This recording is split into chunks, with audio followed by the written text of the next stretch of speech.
ಆಗುತ್ತಿದ್ದಂತೆ ಇಲ್ಲಿ ಕೇಳಿಸುತ್ತೆ ವಿಚಿತ್ರ ಸದ್ದು, ಅಳು, ಕಿರ್ಚಾಟ, ಕಪ್ಪು ಮರಳಿನ ಬೀಚ್ನ ಭಯಾನಕ ರಹಸ್ಯ. ಈ ನಿಗೂಢ ಸ್ಥಳವು ಈ ರಾಜ್ಯದ ಕರಾವಳಿಯಲ್ಲಿದೆ. ಭಯಾನಕ ಘಟನೆಗಳು ಆಗಾಗ್ಗೆ ಸಂಭವಿಸುತ್ತವೆ.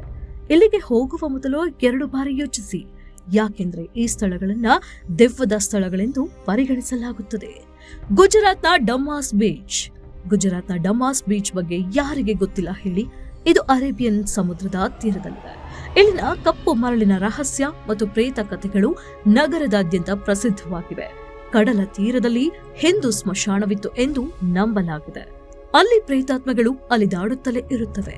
ಮುಸ್ಸಂಜೆಯ ನಂತರ ಯಾರು ಅಲ್ಲಿಗೆ ಹೋಗಲು ಧೈರ್ಯ ಮಾಡುವುದಿಲ್ಲ. ಮುಸ್ಸಂಜೆಯ ನಂತರ ಈ ಬೀಚ್ಗೆ ಬರುವವರು ಕಣ್ಮರೆಯಾಗ್ತಾರೆ ಎಂದು ಸಹ ಹೇಳಲಾಗುತ್ತೆ. ಇಲ್ಲಿನ ಮರಳು ಕಪ್ಪು ಬಣ್ಣದಾಗಿದೆ ಮತ್ತು ಸ್ಥಳೀಯರ ಪ್ರಕಾರ ಈ ಸ್ಥಳವು ದೆವ್ವಗಳಿಂದ ತುಂಬಿದೆ. ಸೂರತ್ನ ಡುಮಾಸ್ ಬೀಚ್ ತುಂಬಾ ಭಯಾನಕವಾಗಿತ್ತು. ಇಲ್ಲಿಗೆ ಬರುವ ಜನರು ಸಹ ಸಾಕಷ್ಟು ಸಂಜೆಯಾಗ್ತಿದ್ದಂಗೆ ಹಿಂತಿರುಗಲು ಪ್ರಾರಂಭಿಸುತ್ತಾರೆ. ಇಲ್ಲಿ ಯಾರೋ ಅಳುತ್ತಿರುವ ಶಬ್ದವನ್ನ ಅನೇಕರು ಕೇಳಿದ್ದಾರೆ. ಹಿಂದೆ ಈ ಬೀಚ್ನಲ್ಲಿ ಜನರನ್ನ ಸಮಾಧಿ ಮಾಡಲಾಗ್ತಿತ್ತು. ಆದ್ದರಿಂದ ಅತೃಪ್ತ ಆತ್ಮಗಳು ಇಲ್ಲಿ ಸುತ್ತಾಡುತ್ತಿವೆ ಎಂದು ಹಲವರು ನಂಬಿದ್ದಾರೆ. ಈ ಬೀಚ್ನಿಂದ ಅನೇಕ ಜನರು ಕಣ್ಮರೆಯಾಗಿರುವ ಪ್ರಕರಣಗಳು ಸಹ ಪ್ರಸಿದ್ಧವಾಗಿವೆ. ಈ ನಿಗೂಢ ಡುಮಾಸ್ ಬೀಚ್ ಹಲವಾರು ವಿಚಿತ್ರ ಘಟನೆಗಳಿಗೆ ಸಾಕ್ಷಿಯಾಗಿದೆ. ಬೀಚ್ಗೆ ಭೇಟಿ ನೀಡುವ ಅನೇಕರು ವಿಚಿತ್ರ ಮತ್ತು ನಿಗೂಢ ಶಬ್ದಗಳನ್ನು ಕೇಳಿರುವುದಾಗಿ ಹೇಳಿದ್ದಾರೆ.